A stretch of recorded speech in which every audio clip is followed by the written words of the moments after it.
napasyal ako doon sa kapitbahay namin. Nagyabang. Oh. At bumilib ako at bibilib din kayo. Oh. Dahil na naginip eh. Oh. Lahat ng panaginip niya nagkatotoo. Oh. Ang napaginipan niya Oh. ay makakapag-abroad daw siya. Oh. Ba, ayun. Nakapunta nga sa Saudi. Yun na yun? Oh! Wala yun sa kapitbahay namin. Oh.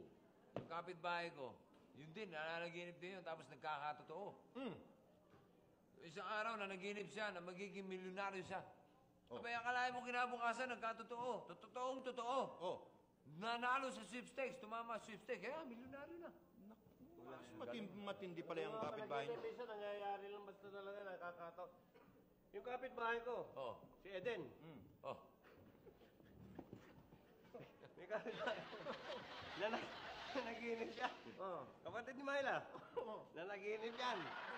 Nagsiswimming sa beach.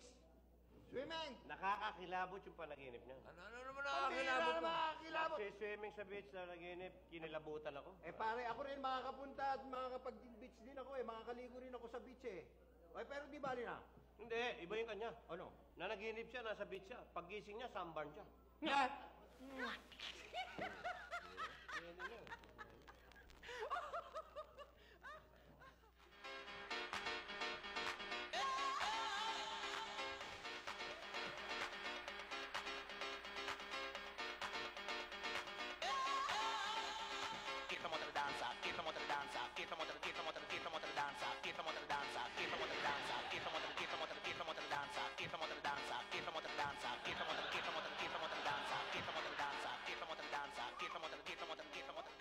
Ay, wrong number.